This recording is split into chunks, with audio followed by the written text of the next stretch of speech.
What's up, guys? It has been a minute since I've made any sort of video, an update video. I think the last one I made was me moving the Jetta to the new house. Well, moot point, the Jetta is now gone. I actually ended up selling it for about $270 more than I paid for it, so I'm not even mad. I wish I'd been able to finish it, but at the same time there was a lot more wrong with it than I originally thought there was, and I just wanted more money and more time to work on my Civic because it's a more viable platform and it's also something I'm more familiar with. I don't really know diesel Volkswagens as well as I know Hondas. So I figured cut my losses there, get a little extra cash in my pocket to put towards the Honda, and I've actually bought a lot from the Honda. I have a lot of my parts laid out right here to show you guys. I have parts for my new sound system. I have the new speakers already installed after driving without speakers for a full year. I have new subwoofers. I have wire there to make new ground wires after I replaced my motor mounts. I have new wiring for the amplifiers. I have this, which is something I've been wanting since before I bought the car. It's a Honda had a Flash Pro. Allow me to utilize on the other parts that I bought for it, because I also bought the hybrid racing race intake with the battery relocation kit. That's because I bought a J37 throttle body off an Acura ZDX, as well as the hybrid racing J37 throttle body adapter with the thermal gaskets on it. The reason I did that is because ever since I bought the car, I've been having an issue with the car lurching every time I let go of the gas or get on the gas.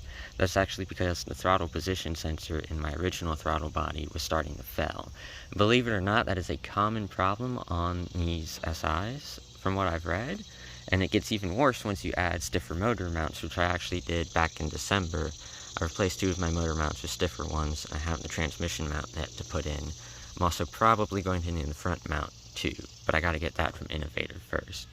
So you can actually see the size difference between the throttle bodies right there.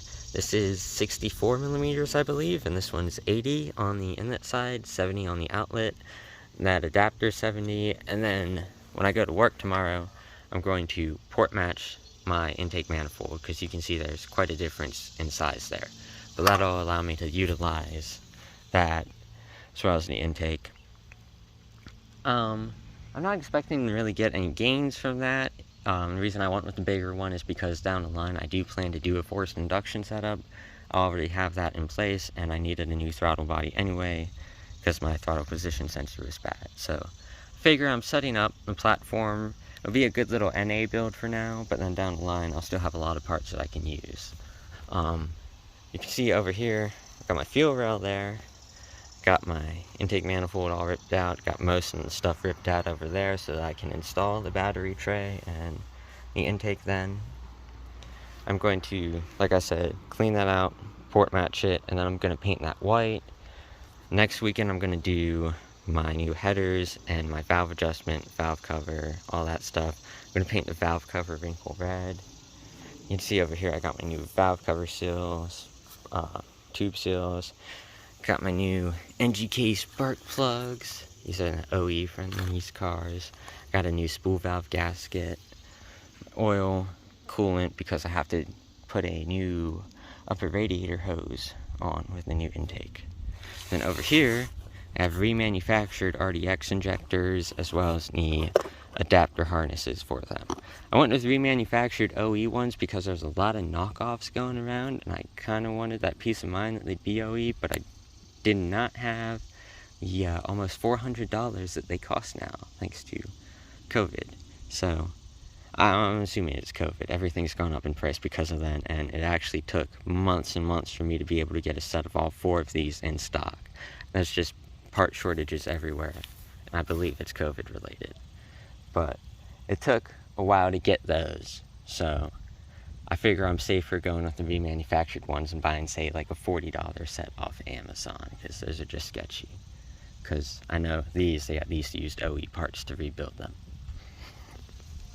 And then I also discovered an issue earlier this week. This is my front tire over here has a very nasty bulge Don't even know why. I haven't hit anything. I just noticed I had a bad wobble and went to check them the one day and saw that. They are Nankangs, so they are a little softer than most tires. Just what I could afford at the time.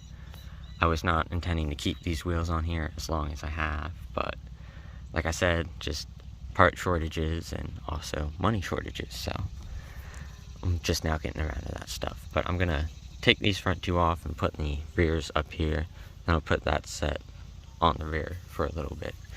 Eventually I'm gonna take those wheels, refinish them and paint them silver when I repaint the car, because I have the typical 8th gen Civic paint issues all over the side here, and they're bad.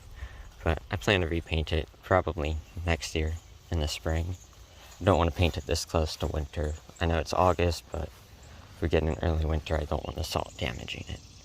So there's that. That's pretty much what I'm working on right now, getting that done. I intend to get coilovers for it. Those wheels fit pretty well on there. I think they'll look really good once the car is lowered a little bit and sitting better. A couple more body accents for it, and get her properly tuned, because I am a mechanic, I'm not a tuner. I'm just going to try to tune it enough that it runs with the new parts, and then take it somewhere local and have them do their thing. But yeah, that's what I've been working on lately. Just thought I'd give you guys an update, because like I said, it's been a while since I have. So thanks for watching. Check out my YouTube for more car videos, and I'll see you around.